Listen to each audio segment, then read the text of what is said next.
ওয়ালাইকুম আসসালাম রহমতুল্লাহি বারাকাতুহু। আমরা সবাই ভালো আছি? আচ্ছা, আজকে দাসুরা বালিকা সরকারি প্রাথমিক বিদ্যালয় বিরিজার সিলেট থেকে তোমাদেরকে সুস্বাগতম।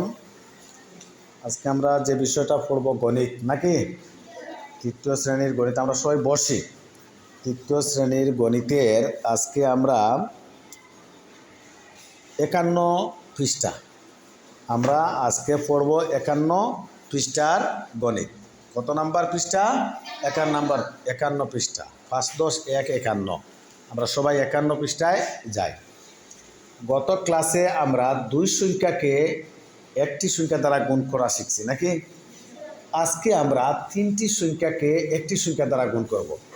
কয়টি সংখ্যাকে? তিনটা সংখ্যাকে কয়টা সংখ্যা দ্বারা গুণ করব? একটা সংখ্যা দ্বারা গুণ করব। কয়টা সংখ্যাকে একটা সংখ্যা দ্বারা গুণ করব? তিনটা সংখ্যাকে একটি সংখ্যা দ্বারা গুণ করব। প্রথমে আমরা খুব ছোট থেকে শিখছিলাম, মানে এক সংখ্যাকে এক সংখ্যা দ্বারা, নাকি? তারপরে দুই সংখ্যাকে এক সংখ্যা দ্বারা। আজকে আমরা নিয়ে আসছি তিন সংখ্যাকে এক সংখ্যা দ্বারা গুণ করব।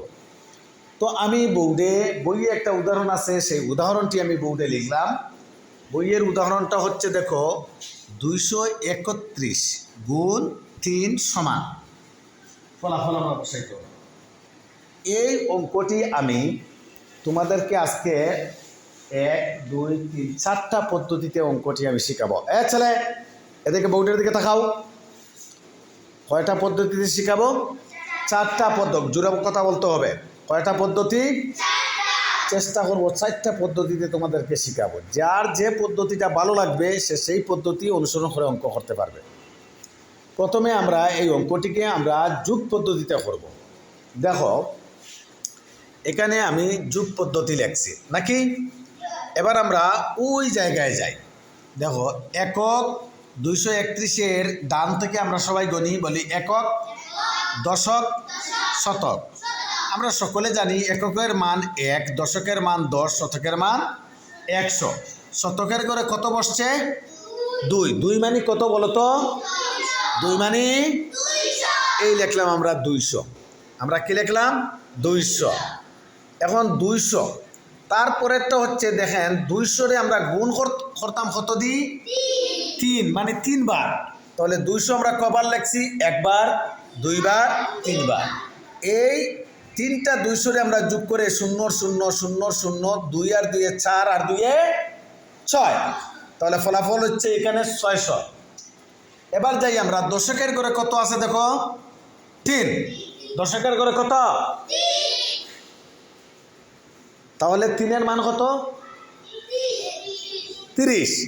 এখন 30-রে আমরা কয়বার লিখতে হবে? 30 30 30। 0 0, 3 আর 3 6 আর 3 9। এখানে পাইছি আমরা 90 যোগফল। এবার এককের ঘরে আছে কত? 1। 1 আমরা কয়বার লিখতে হবে? একবার, দুইবার, 3 বার। 1 আর 1 2 আর 1 3। এবার দেখো, আমরা প্রথম আমরা শতকের ঘরের যোগফল পাইছি 600। এই 600-র তলে আমরা এই 90টা আমরা নিয়ে আসবো 600-এর নিচে, ঠিক আছে কিনা? তারপরে 3টা আনবো আমরা 90-এর নিচে। তাহলে এখানে দেখো, 3 এককের ঘরে বসছে, 9 দশকের ঘরে বসছে এবং 6 শতকের ঘরে বসছে। এবার আমরা যোগ করি 0 0 3 আর 3, 9 0 9, 9 আর 9, 6 আর 6। ফলাফল কত হচ্ছে? 600, 9 10 3 93। ফলাফল কত? 693। তাহলে এটা গেছে যোগ পদ্ধতি, বুঝতে পারছো? এবার যাই আমরা একক দশক পদ্ধতিতে আমরা কিভাবে গুণ করতে পারি। একক দশক শতক পদ্ধতি কিভাবে গুণ করতে পারি? দেখো, আমরা একক দশক শতক। শতকের ঘরে কত আছে? 2। 2 মানে কত? 200। 2 মানে কত? 200। 200 গুণ আমরা কত দিয়ে করতাম? 3 দিয়ে। এরপরে দশকের ঘরে কত আছে? 3। 3 মানে কত? 30। 30 গুণ 3। শতকের ঘরে এককের ঘরে কত আছে? 1। 1 গুণ 3। এবার দেখো, 3 0 0, 3 0 0, 3 2 6। 3 দুগুণে কত? 6। হয়ে গেল 600।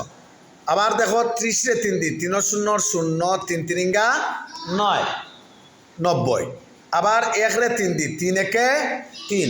এবার এগুলোকে আমরা যোগ করি, 3 এর 3, 9 এর 9, 6 এর 6, 693। যোগ পদ্ধতিতে ফলাফল হয়েছে 693। আবার একক দশক পদ্ধতিতে ফলাফল কত দাঁড়াইছে? 693। এবার আমরা দ্বারাপাত পদ্ধতি বা নামতা পদ্ধতিতে আমরা অঙ্কটা করি, যেটা আমরা নামতা মুখস্থ করে করি। 271 গুণ 3, আমরা নিচে এটা 3 দিলাম, 3 একে 3। এখন আমরা 3 3বার ফলিয়ে দিই, 3 একে 3, 3 দুগুণে 3 3 9, বসাই দিলাম 9।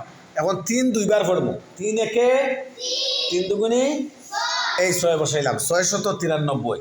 তাহলে নামতা বা শিক্ষা পদ্ধতিতেও আমরা এখানে কি পাইলাম?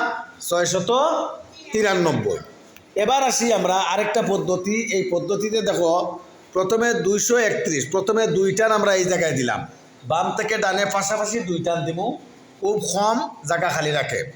তারপরে আছে 3, আমরা এর 4 আঙ্গুল পরে আরও 3 টান দিব পাশাপাশি। এরপরে আছে 1, আমরা আরও 4 আঙ্গুল পরে 1 টান দিব। এবার হচ্ছে যত দ্বারা আমরা গুণ করতেছি 3 দ্বারা, সেই 3 আমরা উপর থেকে নিচ পর্যন্ত পাশাপাশি 3টা টান দেব। বুঝতে পারতেছো? এবার আমরা পাশাপাশি 3টা টান দিলাম। এবার আমরা সব নিচ থেকে গণনা শুরু করব। বলো 1, এই যে যত টাকা জায়গায় গড় হয়েছে বা সেট করছে এই জায়গাগুলো গণমু। 1, এটা কত? এরপরে তাহলে 3 এর 3, এই করে 3 এর 3। এবার যাই মাঝের ঘরে, বলো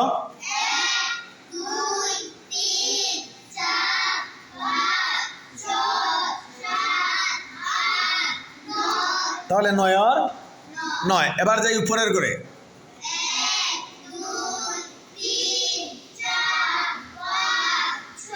তাহলে 6 আর 6।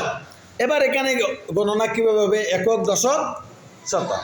আমরা ধারাবাহিক উপর থেকে সাজাবো। প্রথমে বসাইব 6, 6 এর ডানে বসাইব 9, তার ডানে বসাইব কত? 3। এই যে যেভাবে আমি বসাইছি 6 9 3, 693। তাহলে আজকের এই অঙ্কটা আমরা করতে পারলাম। যোগ পদ্ধতিতে তার ফলাফল দাঁড়াইল 693, ঠিক না? একক দশক শতক পদ্ধতিতে তার ফলাফল দাঁড়াইছে কত? 693।